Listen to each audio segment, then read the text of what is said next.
Capítulo 3. Los textos del Nuevo Testamento. Ediciones, manuscritos y diferencias. La forma de copiar los libros a la que nos hemos referido hasta ahora se empleó principalmente durante los 3 primeros siglos del cristianismo, un periodo en el que la mayoría de quienes copiaban los textos cristianos no eran escribas profesionales formados para realizar esta labor sino fieles instruidos de esta o aquella congregación que sabían leer y escribir y a quienes se encargaba que, en su tiempo libre, reprodujeran los textos para uso de la comunidad.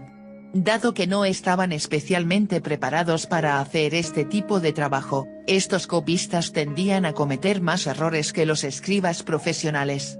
Esto explica por qué las copias más antiguas que poseemos de los escritos cristianos por lo general difieren entre sí con mayor frecuencia de lo que difieren entre sí las copias posteriores, como las realizadas en la Alta Edad Media, por ejemplo.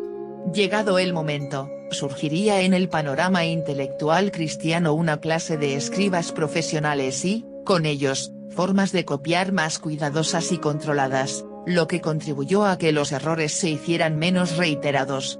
Antes de que eso ocurriera, durante los primeros siglos de la Iglesia, los textos cristianos se copiaban allí donde habían sido compuestos y en cualquier lugar al que fueran llevados.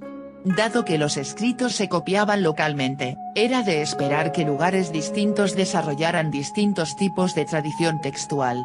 Es decir, los manuscritos de Roma compartían muchos de sus errores, porque en su mayoría eran documentos realizados en casa, copiados uno del otro, sin la influencia de los manuscritos que se estaban copiando en Palestina, los cuales, por su parte, tenían sus propias características que a su vez los diferenciaban de los textos copiados en, por ejemplo, la ciudad de Alejandría, en Egipto. Además, en los primeros siglos de la Iglesia, algunas localidades tenían mejores copistas que otras.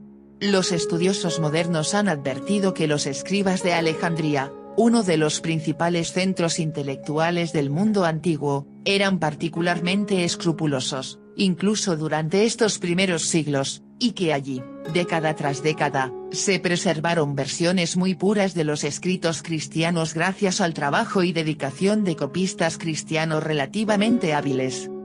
¿Cuándo empezó la Iglesia a usar escribas profesionales para copiar sus textos? Hay buenas razones para pensar que esto ocurrió en algún momento hacia comienzos del siglo IV. Hasta entonces, el cristianismo era una religión minoritaria en el Imperio Romano, a la que con frecuencia se atacaba y a la que ocasionalmente se perseguía.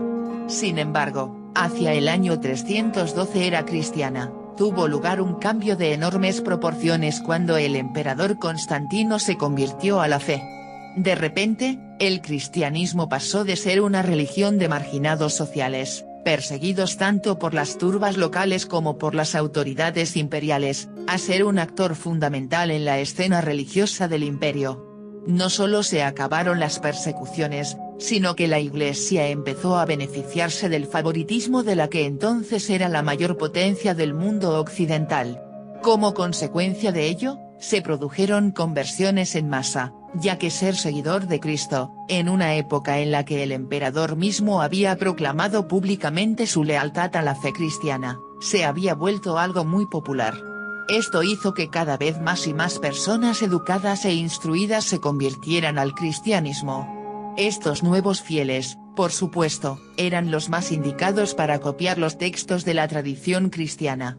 Hay motivos para suponer que por esta época surgieron scriptoria cristianos en las principales áreas urbanas. Scriptorium era el nombre que recibía el lugar en el que se realizaban copias profesionales de los manuscritos. Tenemos indicios de que en la primera mitad del siglo IV había ya scriptoria cristianos funcionando. En el año 331 e.C., el emperador Constantino, que deseaba que las principales iglesias que estaba construyendo tuvieran Biblias magníficas, envió una solicitud a Eusebio, el obispo de Cesarea, para la producción de 50 ejemplares con cargo al tesoro imperial. Eusebio trató esta solicitud con toda la pompa y respeto que merecía, y se encargó de satisfacerla. Resulta obvio que un pedido de semejante magnitud requería un scriptorium profesional, por no mencionar los materiales necesarios para hacer copias de lujo de las escrituras cristianas. Es evidente que estamos en una época muy diferente y que la situación había cambiado mucho en comparación con lo que ocurría 1 o 2 siglos atrás, cuando lo único que podían hacer las iglesias locales era solicitar a alguno de sus miembros que se las ingeniara para reunir el tiempo libre necesario para hacer una copia de un texto determinado. Por tanto, desde el siglo IV, las copias de las escrituras empezaron a estar a cargo de profesionales. Esto, como era de esperar, redujo de forma considerable el número de errores que se colaban en el texto. Y, finalmente, cuando las décadas se convirtieron en siglos, la copia del texto griego de las escrituras pasó a ser una labor encomendada a los monjes, que pasaban sus días en los monasterios, dedicados a copiar con sumo cuidado y esmero los textos sagrados. Esta práctica continuó a lo largo de la Edad Media hasta la invención de la imprenta de tipos móviles en el siglo XV. La gran mayoría de los manuscritos griegos que se conservan hoy en día proviene de las plumas de escribas medievales que vivieron y trabajaron en la parte oriental del imperio, por ejemplo, en las actuales Turquía y Grecia, en lo que se conoce como el Imperio Bizantino. Por esta razón, los manuscritos griegos del siglo VII en adelante se denominan en ocasiones manuscritos bizantinos.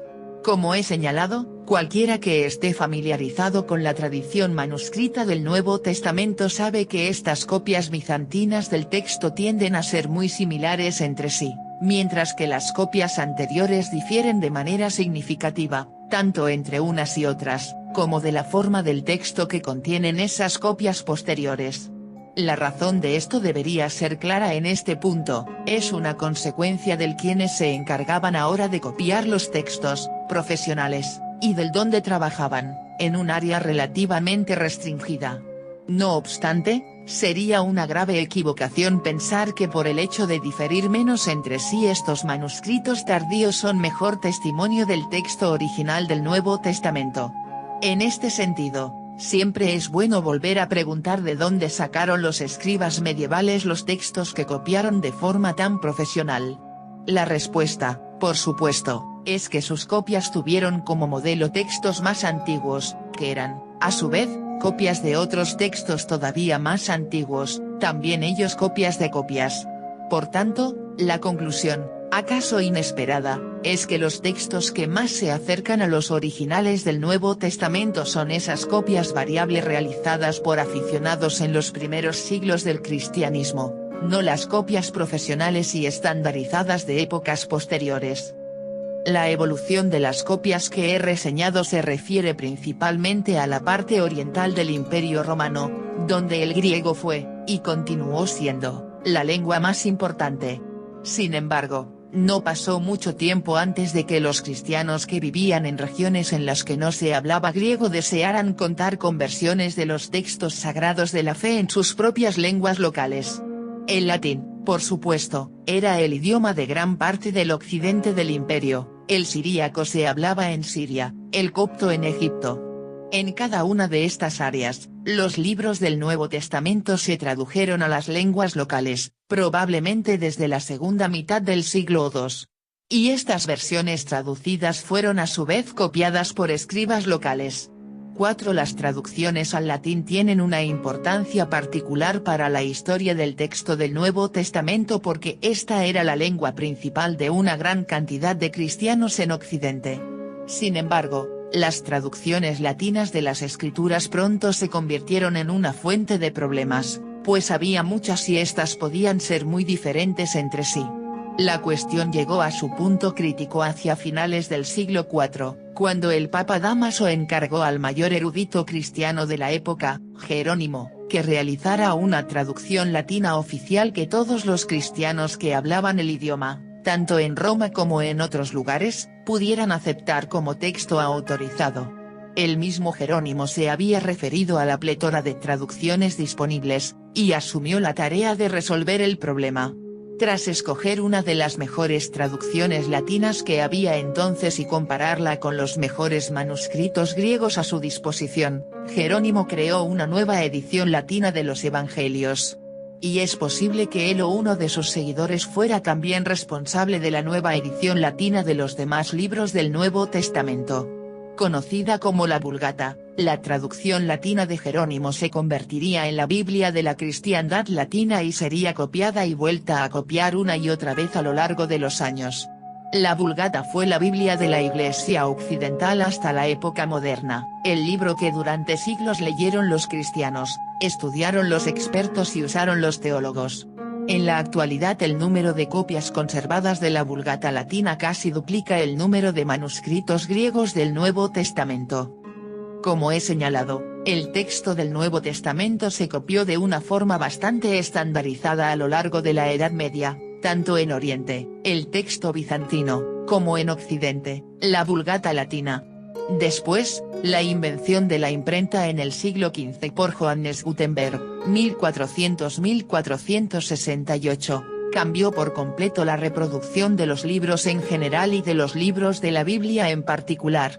Al imprimir libros mediante tipos móviles, era posible garantizar que las páginas de una copia fueran exactamente iguales a las páginas de las demás copias, sin que las palabras del texto variaran de una a otra. La época en la que los copistas podían producir cada uno copias diferentes del mismo texto debido a errores accidentales o a la introducción de alteraciones voluntarias era ahora parte del pasado. Lo que se imprimía quedaba escrito en piedra. Además, en vista de que ya no era necesario copiar una letra cada vez, los libros pudieron producirse con mayor rapidez y en mayor número y, en consecuencia, se volvieron más baratos. Difícilmente hay otro invento que haya tenido un impacto más revolucionario que la imprenta en el mundo moderno. Lo que más se le acerca, y quizá llegue finalmente a sobrepasar su significado, es la aparición del ordenador personal.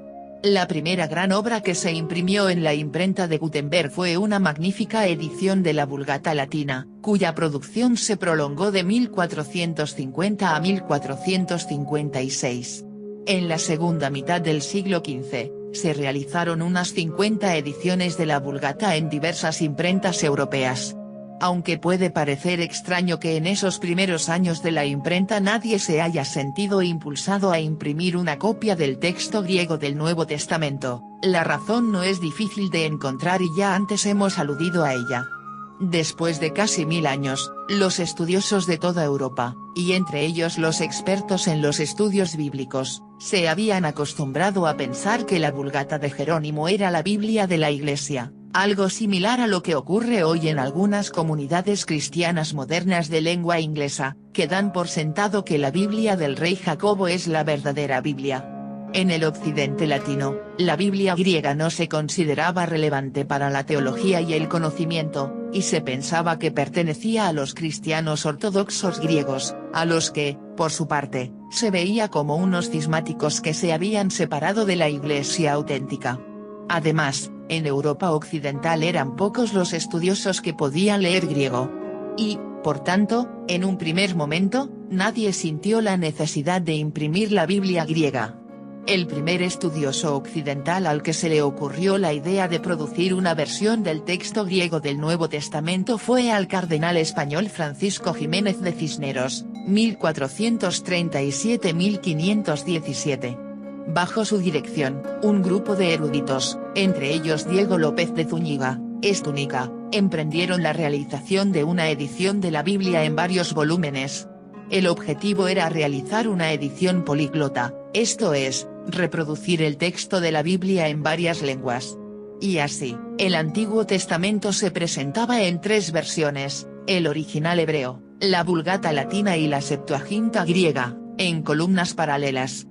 Que los editores consideraban superior la Vulgata se evidencia en sus comentarios a propósito de este diseño en el prefacio de la obra, donde lo relacionan con la imagen de la crucifixión, con Cristo, representado por la Vulgata, entre 2 ladrones, los falaces judíos representados por el texto hebreo y los cismáticos griegos representados por la Septuaginta. La obra se imprimió en Alcalá y se la conoce como la Biblia Políglota Complutense, por el nombre latino de la ciudad, Complutum. El volumen del Nuevo Testamento, el quinto, fue el primero en ser impreso, se terminó en 1514, Contenía el texto en latín, el texto griego, y un diccionario griego-latín. No obstante, no había ningún plan de publicar este volumen por separado. Los 6 volúmenes, el sexto incluía una gramática hebrea y un diccionario para facilitar la lectura de los primeros 4 volúmenes, habían de publicarse juntos y eso requería bastante tiempo. La obra no se terminó en su totalidad hasta 1517, pero tratándose de una empresa católica, requería de la autorización del Papa León X antes de poder ponerla en circulación. La autorización se obtuvo finalmente en 1520, pero, debido a otras complicaciones, los libros no se distribuirían hasta 1522, unos 5 años después de la muerte de Cisneros.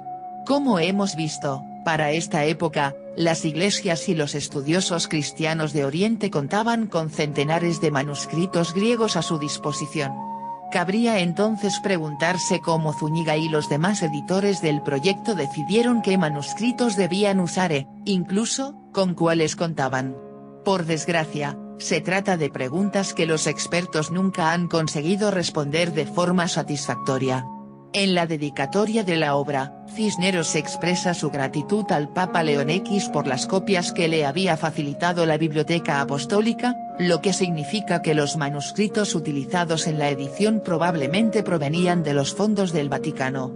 Sin embargo, algunos estudiosos sospechan que también se emplearon manuscritos locales. Unos 250 años después de la publicación de la obra, un académico danés llamado Moldenhauer visitó Alcalá para investigar los recursos de su biblioteca y poder resolver esta inquietud, pero no consiguió encontrar absolutamente ningún manuscrito griego del Nuevo Testamento. Como sospechaba que la biblioteca en algún momento había tenido que poseerlos, realizó varias pesquisas de forma insistente hasta que, al final, el bibliotecario le contó que antes, efectivamente, la biblioteca había contado con algunos viejos manuscritos griegos neotestamentarios, pero que en 1749 todos ellos habían sido vendidos a un fabricante de cohetes llamado Torio como pergaminos inútiles, aunque adecuados para hacer fuegos artificiales. Posteriores expertos han intentado desacreditar este relato. Pero, en última instancia, esta es una demostración adicional de que el estudio de los manuscritos griegos del Nuevo Testamento no es simplemente cuestión de lanzar cohetes. Aunque la Biblia Políglota Complutense fue la primera edición impresa del texto griego del Nuevo Testamento, no fue la primera edición publicada. Como hemos visto, la Complutense estaba ya impresa en 1514, pero no sería dada a conocer al público hasta 1522. Entre esas dos fechas, un emprendedor erudito holandés, el humanista Desiderio Erasmo, realizó y publicó una edición del Nuevo Testamento en griego, adjudicándose el honor de haber sido el responsable de la denominada Editio Princeps, la primera edición publicada.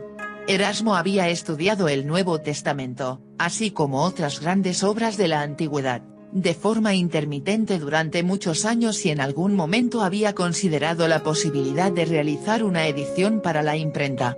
Sin embargo, no se animó a hacerlo hasta 1514, impulsado por un impresor de Basilea llamado Johann Froben.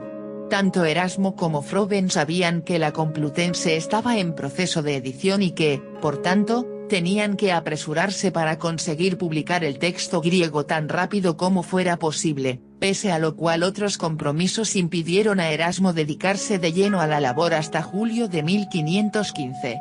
En esa época, viajó a Basilea para buscar manuscritos que le sirvieran como base para su texto, y aunque no descubrió una gran abundancia de estos, lo que halló fue suficiente para el proyecto. Para la mayor parte del texto le bastó con apenas un puñado de copias medievales tardías, que preparó como si estuviera corrigiendo un manuscrito para mandar a la imprenta. El impresor, por su parte, armó las páginas directamente a partir de estas copias marcadas. Parece ser que Erasmo confió básicamente en un único manuscrito del siglo XII para su edición de los Evangelios y de otro, también del siglo XII para el libro de los Hechos de los Apóstoles y las Epístolas, aunque también tuvo ocasión de consultar varios otros textos e introducir correcciones a partir de sus versiones. Para el Apocalipsis tuvo que pedir prestado un manuscrito a un amigo suyo, el humanista alemán Johannes Reutlin. Por desgracia, en ciertos pasajes, este era prácticamente imposible de leer y carecía de la última página, que contenía los 6 últimos versículos del libro.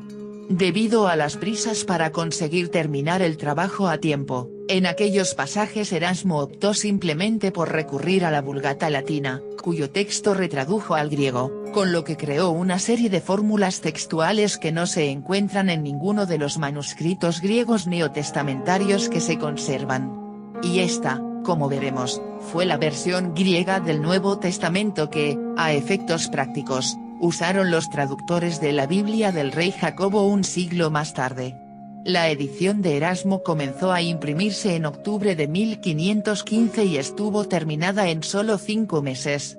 La edición incluía un texto griego armado a toda prisa junto a una versión revisada de la Vulgata latina. Desde la segunda edición, Erasmo incluiría su propia traducción latina de los textos en lugar de la Vulgata, para consternación de muchos teólogos de la época, que todavía consideraban que esta era la Biblia de la Iglesia. El libro era extenso, ya que tenía cerca de 1 millar de páginas, pero incluso así el mismo Erasmo reconoció que la obra había sido más precipitada que editada, en su formulación en latín, praecipitatum Venus quam editum.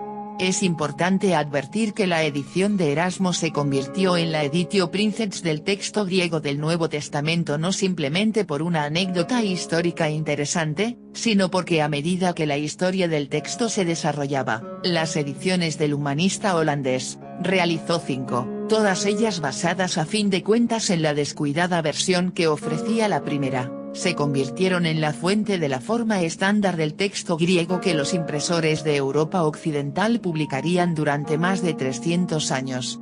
Después de la edición de Erasmo aparecieron varias más, obra de editores cuyos nombres los expertos en la materia conocen muy bien, Stephanus, Robert Estienne, Teodore Beza y Bonaventura y Abraham Elzevir. Sin embargo, el texto de todas estas ediciones se basaba en mayor o menor medida en las versiones de sus predecesores, y todas, al final, se remontaban a la obra de Erasmo, con todos sus fallos, establecida a partir de apenas un puñado de manuscritos relativamente tardíos producidos en la Edad Media, en algunos casos solo 2, en otros, únicamente 1, en ciertas partes del Apocalipsis, ninguno. La mayoría de los impresores no se preocuparon por buscar manuscritos más antiguos o de mejor calidad como base para sus textos, y se contentaron en cambio con imprimir y reimprimir el mismo texto realizando solo modificaciones de menor importancia. Algunas de estas ediciones, por supuesto, son significativas. Por ejemplo, la tercera edición de Stephanus, que apareció en 1550 destaca por ser la primera que incluyó notas en las que documentaba las diferencias entre algunos de los manuscritos consultados. Su cuarta edición, 1551, es quizá todavía más importante, ya que es la primera edición del texto griego del Nuevo Testamento que lo presenta dividido en versículos. Hasta esa fecha, el texto se había impreso de corrido, sin ninguna división. A propósito de esta edición, hay una divertida anécdota sobre cómo realizó Stephanus su trabajo. Según contó su hijo más tarde, Stephanus había realizado esta división, buena parte de la cual se conserva en las traducciones modernas de la Biblia, durante un viaje a caballo. Lo que pretendía decir era, sin duda, que su padre había trabajado en el camino, esto es, que emprendió la división del texto en las posadas en las que pasaba la noche.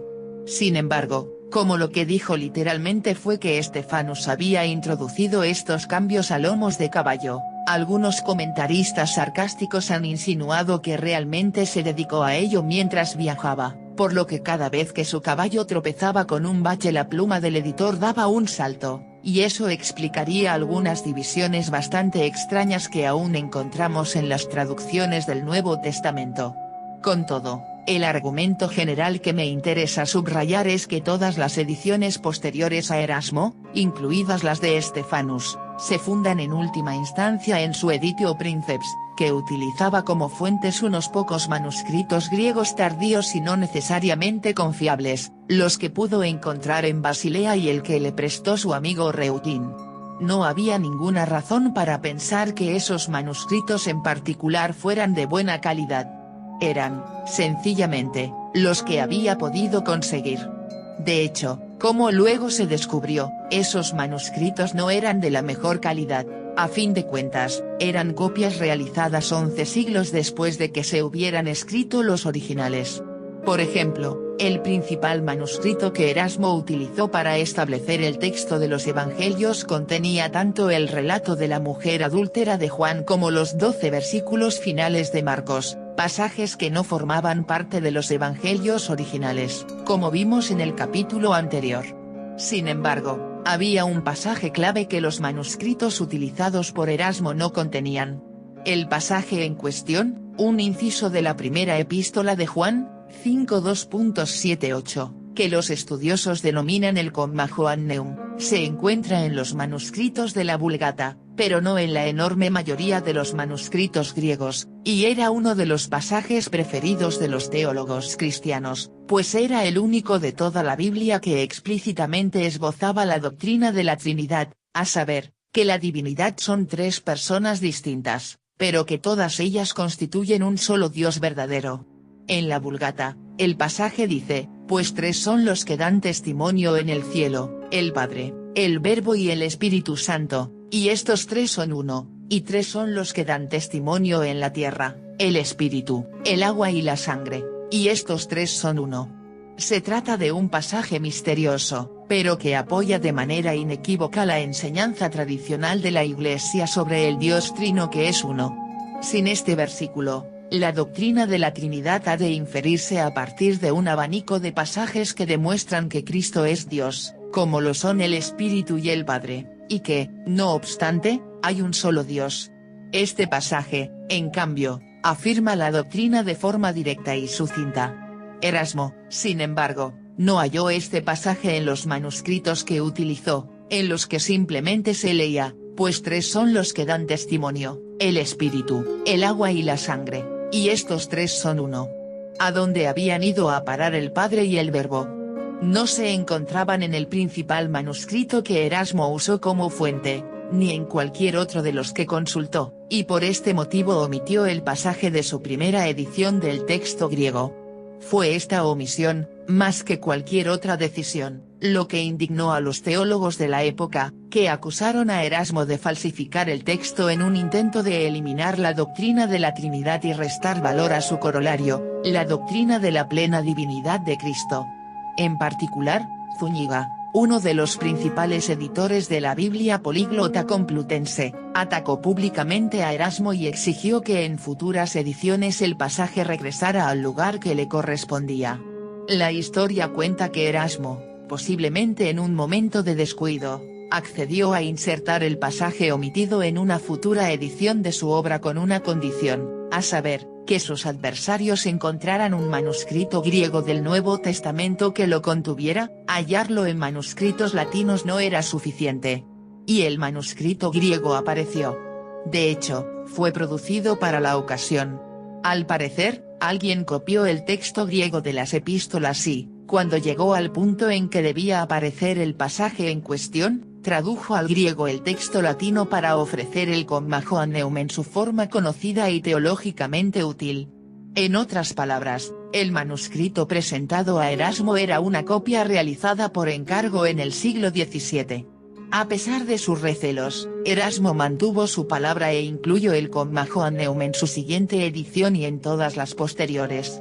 Estas ediciones, como he señalado, se convirtieron en la base de las ediciones del texto griego del Nuevo Testamento realizadas por Stephanus, Beza, y los Elzevir, ediciones que en última instancia proporcionaron el texto que utilizarían los traductores de la Biblia al inglés y otros idiomas occidentales. Fue de este modo como pasajes como el de la mujer adúltera, Los 12 últimos versículos de Marcos y el Comma Johanneum llegaron a ser conocidos por los lectores de la Biblia en la actualidad, a pesar de no estar presentes en los manuscritos griegos del Nuevo Testamento más antiguos y de mejor calidad. Tales pasajes entraron en las lenguas vernáculas europeas debido a un accidente histórico, estaban en los manuscritos que Erasmo tenía a mano y en uno especialmente compuesto para su uso. Las distintas ediciones del Nuevo Testamento griego de los siglos BSB se parecen tanto entre sí que los impresores podían asegurar que el texto que publicaban era el aceptado universalmente por todos los estudiosos y lectores del Nuevo Testamento en su lengua original, y de hecho, así era, pues no había competencia. La afirmación más citada se encuentra en una edición de 1633 realizada por Bonaventura y Abraham Elzevir, tío y sobrino, respectivamente, quienes cuentan a sus lectores, en una fórmula que luego se haría famosa entre los especialistas, que ahora tenéis el texto recibido por todos, en el que nosotros no hemos introducido cambio o corrupción alguna.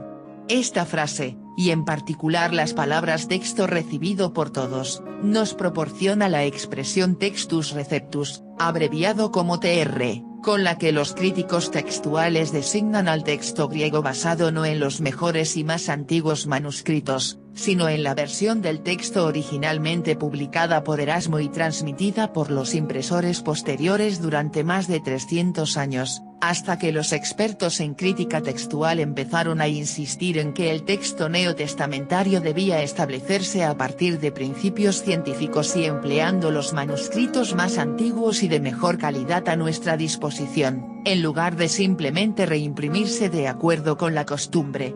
Pese a ser una forma textual de calidad inferior, el Textus Receptus fue el que siguieron los primeros traductores de la Biblia a las lenguas europeas y la fuente de posteriores ediciones hasta finales del siglo XIX. El aparato crítico de John Mill. La mayoría de los estudiosos que pudieron aprovechar las ediciones impresas a lo largo de los siglos XVI y XVII consideraban que el texto griego del Nuevo Testamento que éstas ofrecían tenía un sustento sólido. A fin de cuentas, prácticamente todas ellas ofrecían el mismo texto. No obstante, de vez en cuando los investigadores hallaban manuscritos griegos y comprobaban que diferían del texto tal como se solía imprimir. Como hemos señalado, Stephanus, en su edición de 1550, incluyó notas marginales donde identificaba los lugares en los que los distintos manuscritos que consultó, 14 en total, proponían lecturas diferentes. Algún tiempo después, en el siglo XVII, eruditos ingleses como Brian Walton y John Fell publicaron ediciones que mostraban un mayor interés en las variaciones que había entre los manuscritos conservados y disponibles. Sin embargo, casi nadie pareció reconocer la enormidad del problema de la variación textual hasta la publicación en 1707 de un trabajo pionero, un verdadero clásico de la crítica textual del Nuevo Testamento, un libro que produjo un auténtico terremoto en la investigación sobre la transmisión del texto griego y marcó el camino al obligar a los especialistas a preocuparse de forma mucho más seria por la situación textual de los manuscritos en los que el texto se conservaba. Me refiero a la edición del Nuevo Testamento griego de John Milly, del Queen's College, en Oxford. Milly había invertido 30 años de esfuerzos reuniendo el material en el que basó su edición. El texto que imprimió era sencillamente la versión de Stephanus de 1550, sin embargo, lo valioso de su publicación no era el texto empleado, sino las diferentes versiones de ese texto que citaba en su aparato crítico. Milly había tenido acceso a un centenar de manuscritos griegos del Nuevo Testamento, pero asimismo había examinado con detenimiento los escritos de los padres de la Iglesia para ver cómo citaban el texto, partiendo de la hipótesis de que era posible reconstruir qué manuscritos habían tenido a su disposición a partir del examen de sus citas. Además, pese a que no estaba capacitado para leer muchas otras lenguas antiguas, con excepción del latín, utilizó la edición publicada por Walton para identificar en qué lugares las primeras versiones en siríaco y copto diferían del texto griego. Partiendo del material acumulado durante esos 30 años de estudio, Milly publicó el texto con su aparato crítico, en el que indicaba los lugares en los cuales el texto difería en todas las fuentes que tuvo a su disposición. Para asombro y consternación de muchos de sus lectores, el aparato crítico de Milly identificaba unos 30.000 lugares de variación en los testimonios conservados, 30.000 lugares donde los diferentes manuscritos, citas patrísticas y versiones en otras lenguas proponían una redacción diferente de pasajes del Nuevo Testamento. Su presentación de los datos que había conseguido reunir no era exhaustiva. Milly, en realidad, había hallado mucho más de 30.000 lugares en los que los testimonios diferían, pero no citó todo cuanto descubrió y descartó variaciones como las que implicaban cambios en el orden de las palabras. Con todo, lo que señaló en su edición fue suficiente para sobresaltar al público lector, que tuvo que abandonar la complacencia en la que lo habían hecho caer tanto la republicación ininterrumpida del Textus Receptus como el dar por sentado que éste ofrecía el texto griego original del Nuevo Testamento. A partir de ese momento, el estatus del texto original pasó abiertamente a ser objeto de discusión. Si no se sabía cuáles eran las palabras originales del Nuevo Testamento, ¿cómo se podría decidir cuáles eran la doctrina y la enseñanza cristianas correctas? Aunque el impacto de la publicación de su trabajo fue inmediato, Milly no vivió para ver cómo se desarrollaba el drama. El estudioso inglés murió, víctima de una apoplejía, apenas 2 semanas después de la aparición de su monumental obra. No obstante, su muerte prematura, provocada, según un testimonio, por beber demasiado café, no impidió a sus detractores saltar a la palestra. El ataque más acerbo se publicó 3 años después, en 1710, en un volumen erudito escrito por un polemista llamado Daniel Whitby, que publicó un conjunto de notas sobre la interpretación del Nuevo Testamento al cual añadió un apéndice de 100 de páginas en el que examinaba, con gran detalle, las variantes citadas por Milly en su aparato crítico. Whitby era un teólogo protestante conservador que sostenía que, aunque ciertamente Dios no había evitado que se colaran errores en las copias del Nuevo Testamento realizadas por los escribas, al mismo tiempo no permitiría nunca que el texto se corrompiera, esto es, se alterara, hasta el punto de que no pudiera realizar, de forma adecuada, su meta y propósito divinos. Y por tanto no podía dejar de lamentarse: me aflige y me irrita haber hallado tantas cosas en los prolegómenos de Milly que parecen, de forma bastante clara, volver inseguro el estándar de la fe o, en el mejor de los casos, proporcionar a otros una oportunidad óptima para dudar. Whitby proseguía insinuando que los estudiosos católicos, a quienes se refiere como los papistas, debían de estar muy contentos por poder demostrar, según el fundamento incierto del texto griego del Nuevo Testamento, que las escrituras no tenían autoridad suficiente en el ámbito de la fe, lo que implicaba que, en su lugar, la autoridad suprema correspondía a la Iglesia. Como señalaba, a partir de la variedad de lecturas que había encontrado en el testamento griego de R. Stephanus Morinus, un erudito católico, argumentaba que la corrupción del texto griego hacía que su autoridad fuera debatible, como lo celebrarán los papistas cuando adviertan que las variantes se han cuadruplicado gracias a los esfuerzos de Milly tras 30 años de duro trabajo.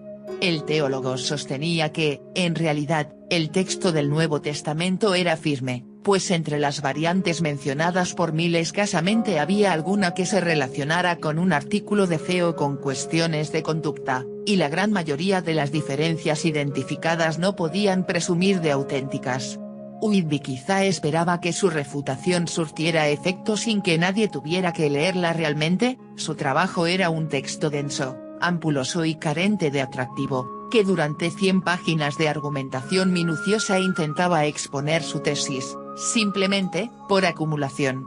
Esta defensa acaso habría conseguido zanjar la cuestión si no hubiera sido compensada por aquellos que usaron los 30.000 lugares de variación de Milly para aquello que Whitby temía, esto es, para afirmar que no podía confiarse en el texto de las escrituras debido a su carácter incierto. Entre quienes sostuvieron este punto de vista ocupa un lugar principal el deísta inglés Anthony Collins, amigo y seguidor de John Locke, que en 1713 publicó un panfleto titulado Discourse on Free Thinking, una obra típica del pensamiento deísta dieciochesco, en la que se defendía la primacía de la lógica y los hechos sobre la revelación, de la Biblia, por ejemplo, y las historias de milagros. En la segunda sección del texto, que trata de cuestiones religiosas, Collins anota, entre una miríada de otras cosas, que incluso el clero cristiano, esto es, Mill, había reconocido, y se había esforzado por demostrar, la precariedad del texto de las Escrituras, para referirse a continuación a las 30.000 variantes de Milly. El panfleto de Collins, que tuvo una amplia difusión y ejerció una gran influencia, incitó numerosas respuestas, muchas de ellas obtusas y enrevesadas y algunas eruditas e indignadas. Posiblemente su efecto más significativo fue que empujó a la contienda a un estudioso que contaba entonces con una enorme reputación internacional, Richard Bentley, el director del Trinity College, de Cambridge. Bentley, recordado por su trabajo sobre autores clásicos como Homero, Horacio y Terencio, escribió una réplica a Whitby y a Collins, que firmó con el seudónimo de Phileleuterus Lipsiensis, algo así como el amante de la libertad de Leipzig, una alusión obvia a la invitación de Collins a pensar libremente. En su réplica, Bentley propuso un argumento que debía resultar evidente, a saber, que el que Mill hubiera identificado tantas variantes no era lo que minaba los fundamentos de la fe protestante, ya que tales variantes existían antes de que éste las hubiera advertido. Mill no las había inventado, simplemente había llamado la atención sobre ellas. Si hemos de creer no solo a este sabio autor, Collins, sino también a un doctor vuestro aún más sabio, Whitby, Mill, estuvo trabajando todo ese tiempo para demostrar la precariedad del texto de las Escrituras. Pero, ¿qué es lo que ha motivado las protestas e invectivas de vuestro Whitby? El trabajo del estudioso, afirma, ha hecho que todo el texto de la Escritura sea precario, dejando expuesta la reforma al ataque de los papistas y la religión a merced de los ateos. Dios no lo permita. Nosotros esperamos aún mejores cosas. Es seguro que esas distintas lecturas existían antes en varios ejemplares, el Dr. Mill no las inventó ni las fabricó, solo las puso ante nuestros ojos. Por tanto, si la religión era verdadera antes, aunque existieran esas distintas lecturas, debería seguir siendo verdadera ahora y, por consiguiente, estar a salvo, aunque todo el que quiera pueda verlas. Contad con ello, ninguna verdad, ninguna cuestión de hecho expuesta abiertamente, puede nunca subvertir la religión verdadera. Bentley, que era un experto en las tradiciones textuales de los clásicos, continuaba señalando que siempre que existen un gran número de manuscritos, es de esperar que haya una multitud de variantes textuales. Si de una obra solo se conoce un manuscrito, no existen variantes textuales. Sin embargo, una vez que se descubre un segundo manuscrito, es seguro que diferirá del primero en diversos lugares. Con todo, ello no es necesariamente algo malo, pues algunas de estas diferencias pueden revelar en qué partes el primer manuscrito preservó un error. Si se añade un tercer manuscrito, se encontrarán, por supuesto, nuevas variantes, pero también nuevos lugares en los que el texto original se conservó de forma más fiel, esto es, donde los primeros dos manuscritos coincidían en un error. Por tanto, cuantos más manuscritos se descubran, más variantes aparecerán, pero, asimismo, más probable será hallar entre esas lecturas discordantes la que corresponde al texto original. Las 30.000 variantes descubiertas por Mill, en conclusión, no reducían la integridad del Nuevo Testamento, sino que proporcionaban el tipo de información que los especialistas necesitaban para fijar el texto, un texto que estaba más documentado que cualquier otro del mundo antiguo. Como veremos en el próximo capítulo, la controversia suscitada por la obra de Mill finalmente impulsaría a Bentley a dedicar sus extraordinarias dotes intelectuales al problema de determinar el texto del Nuevo Testamento más antiguo disponible. Sin embargo, antes de proseguir, ¿acaso sea el momento oportuno para hacer una pausa y preguntarnos cuál es la situación actual en relación con el asombroso descubrimiento de Mill de los 30.000 lugares con variaciones en la tradición textual del Nuevo Testamento? mientras que Mill conoció o examinó aproximadamente un centenar de manuscritos griegos para descubrir sus 30.000 variaciones. En la actualidad conocemos muchísimos testimonios más. Según el último recuento, se han descubierto y catalogado más de 5.700 manuscritos griegos del Nuevo Testamento. Esto es 57 veces la cantidad que Milly utilizó hacia 1707. Nuestros 5.700 manuscritos incluyen todo tipo de textos, desde fragmentos minúsculos, del tamaño de una tarjeta de crédito, hasta libros magníficos, preservados íntegramente. Algunos de ellos contienen solo uno de los libros neotestamentarios, otros contienen una pequeña colección, por ejemplo, los 4 evangelios o las epístolas de Pablo. Unos pocos contienen el Nuevo Testamento en su totalidad.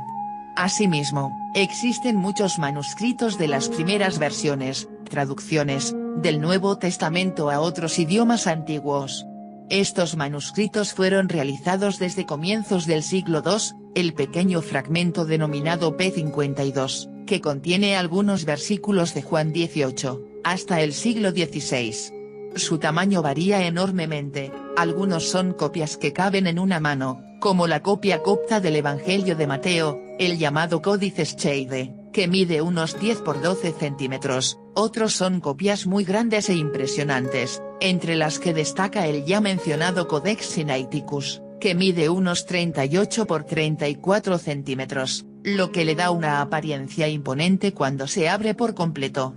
Algunos de esos manuscritos fueron copias baratas, realizadas de forma apresurada, y algunos, de hecho, son palimpsestos, esto es, copias realizadas sobre páginas reutilizadas. Una vez borrado el documento original se copió encima el texto del Nuevo Testamento. Otros, en cambio, fueron volúmenes lujosísimos, muy costosos de producir, como los escritos con tinta de plata u oro sobre pergaminos teñidos de púrpura. Por regla general, los especialistas distinguen entre 4 tipos de manuscritos griegos. 1. Los más antiguos de todos son los papiros, escritos sobre láminas hechas a partir de tallos de papiro, un material de escritura apreciado, pero económico y eficiente, utilizado en el mundo antiguo. Estos manuscritos provienen desde el siglo II hasta el siglo VII.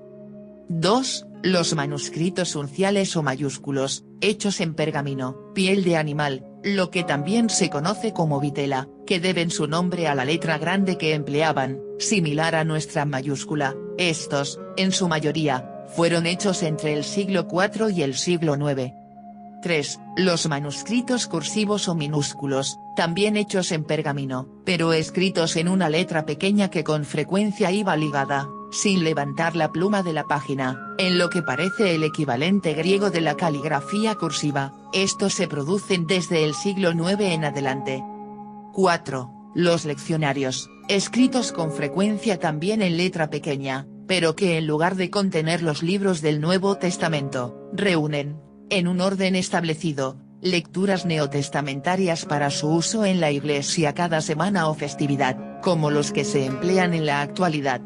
Además de estos manuscritos griegos, conocemos cerca de 10.000 manuscritos de la Vulgata latina, por no hablar de las versiones en siríaco, copto, armenio, georgiano antiguo, eslavo eclesiástico y demás. Recuérdese que Mill únicamente tuvo acceso a unas cuantas versiones antiguas, a las que solo podía acceder a partir de sus traducciones al latín.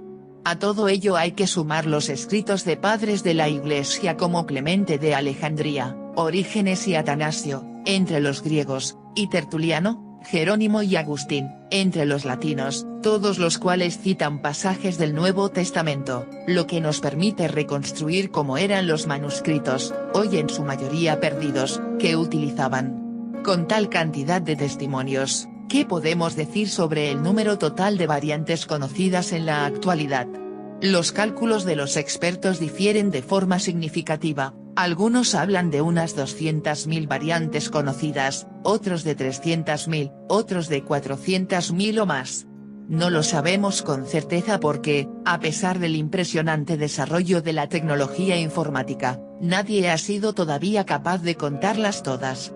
Como he tenido ocasión de anotar antes, Lo más indicado para hacernos una idea quizás sea plantear la cuestión en términos comparativos. Hay más variantes entre nuestros testimonios manuscritos del Nuevo Testamento que palabras en todo el Nuevo Testamento. Si tenemos inconvenientes para hablar del número total de cambios encontrados en las fuentes que se han conservado hasta nuestra época, ¿qué podemos decir a propósito de los tipos de cambios identificados en estas fuentes? En la actualidad, los estudiosos diferencian por lo general entre los cambios que parecen haber sido realizados de forma accidental, por equivocación del escriba, y aquellos efectuados de forma intencionada, con algún tipo de premeditación.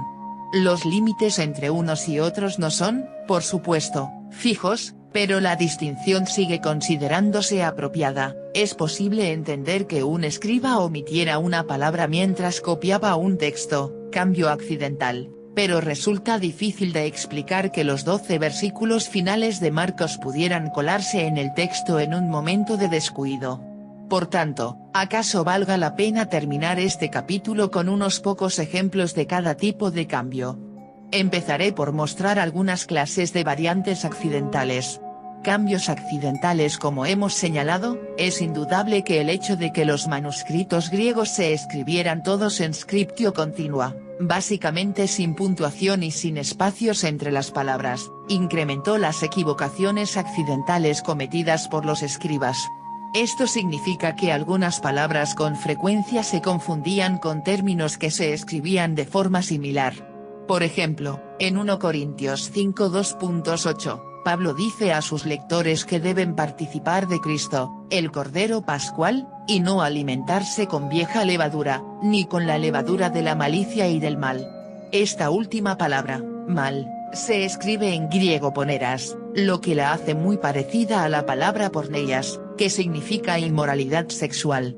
Es posible que la diferencia de significado no parezca abrumadora, pero no deja de ser llamativo que en un par de manuscritos conservados, Pablo prevenga a los cristianos explícitamente no contra el mal en general, sino contra los vicios sexuales en particular. El hecho de que en ocasiones los escribas abreviaran ciertas palabras para ahorrar tiempo y espacio facilitaba el que se cometieran este tipo de errores de escritura. La palabra griega para la conjunción y, por ejemplo, es kai, y algunos escribas la abreviaban escribiendo simplemente la letra inicial, K, con una especie de trazo hacia abajo al final para indicar que se trataba de una abreviatura. Otras abreviaturas comunes se referían a lo que los estudiosos denominan los nomina sacra, nombres sagrados, un grupo de palabras como Dios, Cristo, Señor, Jesús y Espíritu, que se abreviaban bien fuera porque aparecían con demasiada frecuencia o porque así se mostraba que se les prestaba especial atención. Estas abreviaturas en ocasiones complicaban el trabajo de los copistas posteriores, que confundían una abreviatura con otra o bien leían un término abreviado como si se tratara de una palabra completa. Así, por ejemplo, en Romanos 12:11, Pablo insta al lector a servir al Señor. Pero la palabra Señor, kurigu, se acostumbraba a abreviar como KW, con una línea en la parte superior, letras que algunos de los primeros escribas interpretaron erróneamente como abreviación de kairu, que significa tiempo. Por tanto, en sus manuscritos, Pablo exhorta a sus lectores a servir al tiempo. Algo similar ocurre en 1 Corintios 12:13. Pablo señala que en Cristo hemos sido todos bautizados, para formar no más que un cuerpo y que igualmente todos hemos bebido de un solo espíritu. La palabra espíritu, pneuma, se abreviaba en muchos manuscritos como pma, fórmula que podía confundirse, y fue confundida, con la palabra griega para bebida, poma, por lo que en algunos testimonios Pablo comenta que todos han bebido de una sola bebida. Un tipo de error común en los manuscritos griegos se producía cuando dos renglones del texto que se estaba copiando terminaban con las mismas letras o las mismas palabras. En tales casos, el escriba podía copiar el primer renglón en cuestión, y luego, cuando volvía sus ojos a la página que le servía de modelo, se fijaba, no en las palabras del renglón que acababa de copiar, sino en las mismas palabras del renglón siguiente y seguía copiando desde allí, omitiendo las palabras o renglones que hubiera entre unas y otras. A este tipo de error se le llama una parablepsis, un salto visual. ocasionada por un homoeoieleuton, mismo final. A mis estudiantes les enseño que pueden reivindicar su derecho a un título universitario cuando están en condiciones de hablar con propiedad de una parablepsis ocasionada por un homoeoteleuton. Podemos ejemplificar cómo ocurre esto con el texto de Lucas 12:2.8-9, que dice: Yo os digo, por todo el que se declare por mí ante los hombres, también el Hijo del Hombre se declarará por él ante los ángeles de Dios. Pero el que me niegue delante de los hombres, será negado ante los ángeles de Dios. El manuscrito en papiro más antiguo que se conserva del pasaje omite por completo el versículo 9, y no es difícil apreciar cómo se cometió el error. El escriba copió las palabras ante los ángeles de Dios del versículo 8, luego volvió su mirada a la página que le servía de modelo, encontró las mismas palabras al final del versículo 9 y dio por sentado que estas eran las que había acabado de copiar, por tanto, siguió con el versículo 10 y eliminó todo el 9 del manuscrito. En ciertas ocasiones errores de este tipo pueden ser todavía más desastrosos para el significado del texto. En Juan 17:15, por ejemplo, en su oración a Dios, Jesús dice a propósito de sus seguidores: no te pido que los apartes del mundo, sino que los apartes del maligno. Sin embargo, en uno de los mejores manuscritos que se conservan, el Codex Vaticanus, del siglo IV, se omiten las palabras mundo. Por lo que Jesús pronuncia un ruego muy poco afortunado: no te pido que los apartes del maligno. En otras ocasiones se producían cambios accidentales no porque las palabras se escribieran de forma similar, sino porque sonaban de forma similar.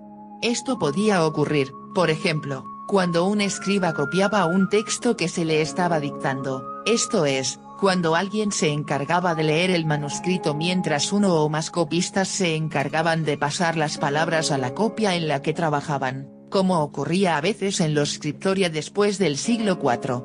Si dos palabras tenían una misma pronunciación, podía ocurrir que el copista escribiera la equivocada sin darse cuenta, en especial si la frase, pese a ser incorrecta, tenía algún sentido. Esto parece haber sucedido, por ejemplo, en Apocalipsis 1:2.5, donde el autor habla de el que nos liberó de nuestros pecados. La palabra para liberó, lusanti, suena exactamente igual que la palabra que significa lavó, lousanti, y, por tanto, no debe sorprendernos que en un buen número de manuscritos medievales el autor se refiera a el que lavó nuestros pecados. Encontramos otro ejemplo en la epístola a los Romanos, en la que Pablo declara que habiendo recibido de la fe nuestra justificación, estamos en paz con Dios, Romanos 5:2.1. Pero, ¿fue eso lo que dijo? En griego, lo que se traduce como estamos en paz, una afirmación, suena exactamente igual a lo que se traduce como estemos en paz, una exhortación.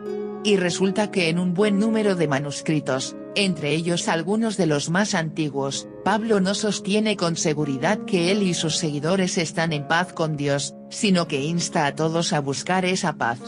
Este es un pasaje en el que los especialistas en crítica textual consideran difícil decidir cuál es la lectura correcta. En otros casos existe muy poca ambigüedad, porque el cambio introducido en el texto, aunque comprensible, resulta absurdo en lugar de tener sentido.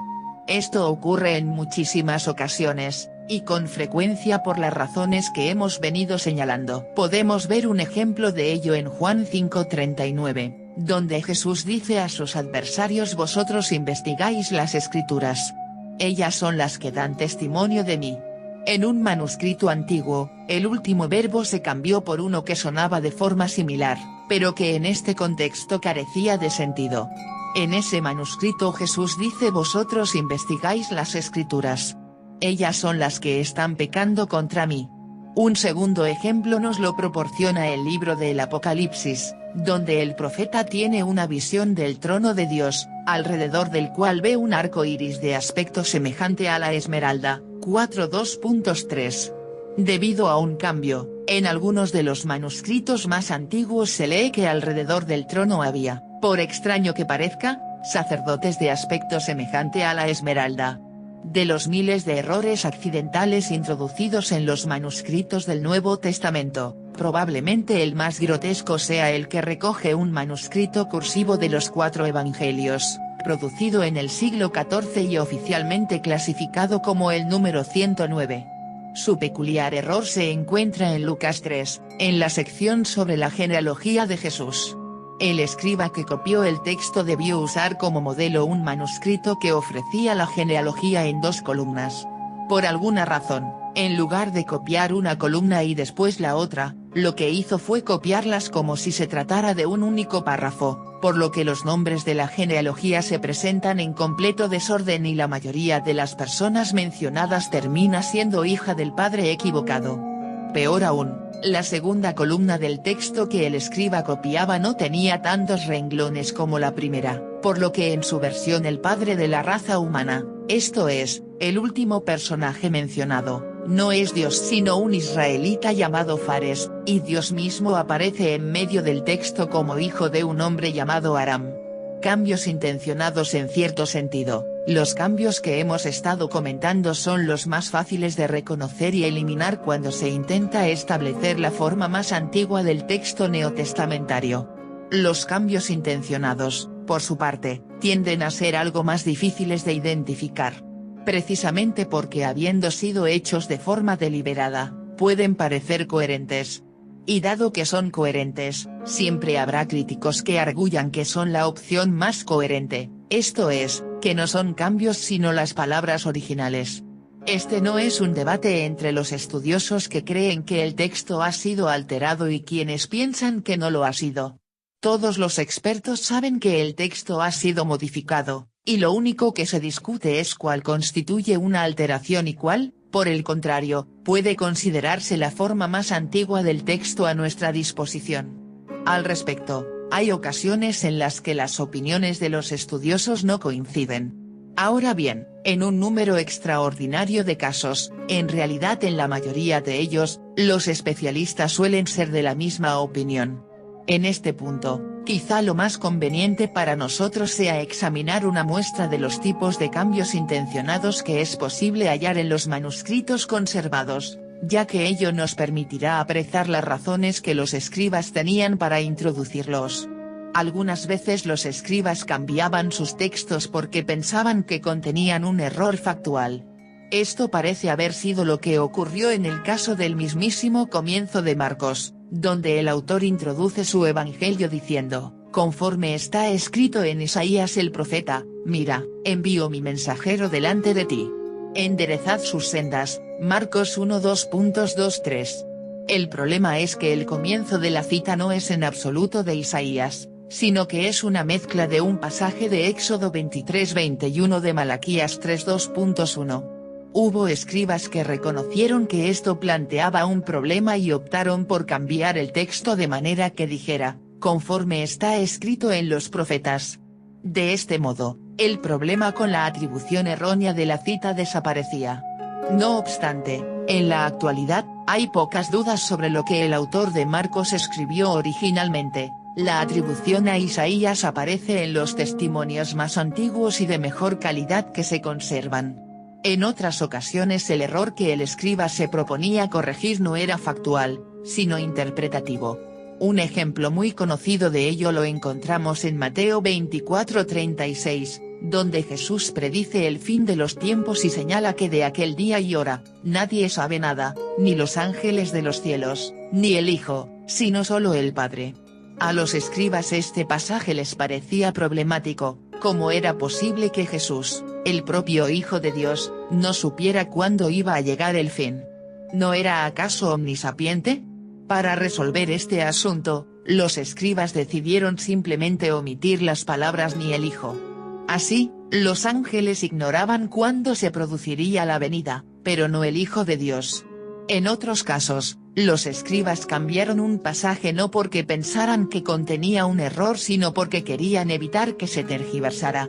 Un ejemplo de esto lo encontramos en Mateo 17:12-13, donde Jesús identifica a Juan el Bautista con Elías, el profeta que había de venir al final de los tiempos. Os digo, sin embargo, Elías vino ya, pero no le reconocieron sino que hicieron con él cuanto quisieron. Así también el Hijo del Hombre tendrá que padecer de parte de ellos. Entonces los discípulos comprendieron que se refería a Juan el Bautista. Este pasaje representaba un problema en potencia porque, en su forma original, podía interpretarse como si afirmaran no que Juan el Bautista era Elías, sino que Juan era el Hijo del Hombre. Los escribas sabían muy bien que esto no era así, y por esta razón modificaron el texto para que la frase los discípulos comprendieron que se refería a Juan el Bautista apareciera antes de la referencia al Hijo del Hombre. En ciertas ocasiones, los escribas cambiaban sus textos por razones teológicas más patentes, con el propósito de impedir que pudieran ser utilizados por los herejes o para garantizar que dijeran lo que, según los escribas, se suponía que debían decir. Hay numerosos ejemplos de este tipo de cambios y examinaremos algunos de forma más detenida en un capítulo posterior. Por el momento, bastará con comentar un par de ejemplos breves. En el siglo II había cristianos que estaban convencidos de que la salvación que Cristo había traído era algo absolutamente nuevo, superior a cuanto el mundo hubiera conocido en épocas anteriores y por encima, era evidente, de la religión judía en cuyo seno se había originado el cristianismo. Algunos de estos cristianos llegaron al extremo de sostener que el judaísmo, la antigua fe de los judíos, había sido superada por completo gracias a la aparición de Cristo. Para algunos escribas que defendían estas ideas, la parábola del vino nuevo y los odres viejos resultaba problemática. Nadie echa tampoco vino nuevo en pellejos viejos, sino que el vino nuevo debe echarse en pellejos nuevos. Nadie, después de beber el vino añejo, quiere del nuevo porque dice, el añejo es el bueno. Lucas 5:2.37-39. ¿Cómo era posible que Jesús afirmara que lo viejo era mejor que lo nuevo? ¿No era acaso la salvación que él traía superior a cualquier cosa que el judaísmo, o cualquier otra religión, tuviera que ofrecer? Los escribas que consideraban este pasaje desconcertante, prefirieron eliminar la última parte de manera que Jesús no apareciera diciendo en ningún momento que lo viejo era preferible a lo nuevo. En otras ocasiones los escribas alteraron sus textos para garantizar que su doctrina preferida recibiera el énfasis que se merecía. Esto puede advertirse, por ejemplo, en la sección dedicada a la genealogía de Jesús en el Evangelio de Mateo, que comienza con el padre de los judíos, Abraham, y continúa de padre a hijo hasta llegar a Jesús, y Jacob engendró a José, el esposo de María, de la que nació Jesús, llamado Cristo, Mateo 1:16. Tal y como está, la genealogía presenta a Jesús como un caso excepcional, ya que no dice que sea hijo de José. Sin embargo, para algunos escribas esto no era suficiente, de manera que cambiaron el texto para que se leyera, y Jacob engendró a José, con quien se prometió la Virgen María que engendró a Jesús, llamado Cristo. Aquí a José ni siquiera se le califica de esposo de María, sino de prometido, mientras que la virginidad de ésta se afirma con claridad, algo importantísimo para muchos de los primeros copistas cristianos. Ocasionalmente, los escribas modificaban los textos no por razones teológicas sino por motivos litúrgicos. Así, no es de extrañar que el fortalecimiento de la tradición ascética, en los orígenes del cristianismo, haya dado lugar a alteraciones en los textos. Por ejemplo, en Marcos 9, Jesús, tras haber expulsado a un demonio que sus discípulos habían sido incapaces de doblegar, les dice a ellos que esta clase con nada puede ser arrojada sino con la oración. Marcos 9:29. Sin embargo, algunos escribas posteriores creyeron apropiado realizar una adición, de acuerdo con sus propias prácticas, por lo que en sus copias Jesús sostiene que esta clase con nada puede ser arrojada sino con la oración y el ayuno. Uno de los cambios litúrgicos más famosos se halla en la versión que Lucas nos ofrece del Padre Nuestro. La oración se encuentra también en Mateo, por supuesto, y es su versión, más larga, la que conocen hoy la mayoría de los cristianos. En comparación con ella, es inevitable que la oración recogida en Lucas suene truncada. Padre, santificado sea tu nombre, venga tu reino, danos cada día nuestro pan cotidiano, y perdónanos nuestros pecados porque también nosotros perdonamos a todo el que nos debe, y no nos dejes caer en tentación. Lucas 11:2.24. Algunos escribas resolvieron el problema añadiendo a la versión abreviada de Lucas las peticiones incluidas en el pasaje equivalente de Mateo 6:2.9-13 para que se leyera igual que este: Padre nuestro que estás en los cielos, santificado sea tu nombre, venga tu reino, hágase tu voluntad así en la tierra como en el cielo. Danos cada día nuestro pan cotidiano, y perdónanos nuestros pecados porque también nosotros perdonamos a todo el que nos debe, y no nos dejes caer en tentación, mas líbranos del mal. Esta tendencia de los escribas a armonizar los pasajes de los evangelios es ubicua. Dondequiera que distintos evangelios cuentan la misma historia, es probable que un escriba u otro hubiera intentado hacer que los relatos estuvieran en perfecta armonía, eliminando las diferencias a golpe de pluma. En otras ocasiones los escribas actuaron no bajo la influencia de pasajes paralelos, sino de las tradiciones orales que circulaban acerca de Jesús y los relatos que se contaban sobre él. Ya hemos visto casos importantes de interpolaciones de este tipo cuando nos referimos al episodio de la mujer adúltera y los 12 versículos finales del Evangelio de Marcos. En ejemplos más breves también es posible apreciar cómo las tradiciones orales afectaron la transmisión del texto de los evangelios. Un caso destacado es el memorable relato de Juan 5 sobre la curación de un inválido en la piscina de Betesda.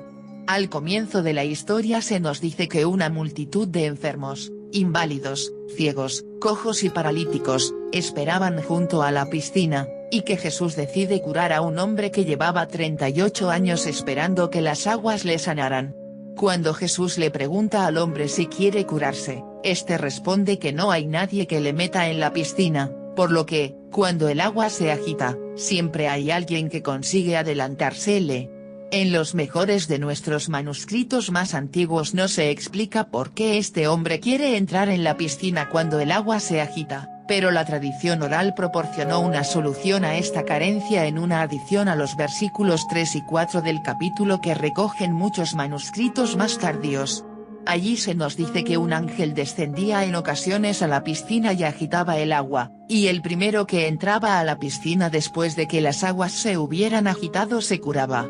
Un toque simpático a una historia que ya era intrigante de por sí.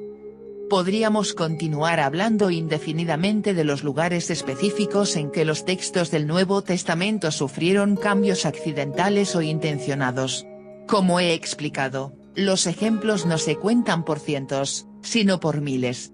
No obstante, los reseñados en las páginas precedentes son suficientes para transmitir mi argumento general. Hay montones de diferencias entre los manuscritos que se conservan del Nuevo Testamento, diferencias creadas por los escribas encargados de reproducir los que, consideraban, eran sus textos sagrados. En los primeros siglos del cristianismo, los copistas eran aficionados y, como tales, eran más propensos a alterar el texto que copiaban, o a cometer errores accidentales, que los escribas profesionales que, desde el siglo IV, se encargaron de esta labor. Es importante conocer qué tipos de cambios, tanto accidentales como intencionados, eran susceptibles de cometer los escribas, porque de ese modo es mucho más fácil reconocerlos, lo que nos permite eliminar parte del trabajo conjetural que conlleva cualquier intento de determinar qué versión de un texto es una alteración y cuál es la forma más antigua que se conserva. Al respecto, también es importante conocer los métodos que los estudiosos modernos han diseñado para tomar este tipo de decisiones. En el próximo capítulo repasaremos parte de la historia de la disciplina, desde la época de John Milly hasta el presente, para conocer los métodos que se han desarrollado con el fin de reconstruir el texto del Nuevo Testamento y reconocer las distintas formas en que cambió durante su proceso de transmisión.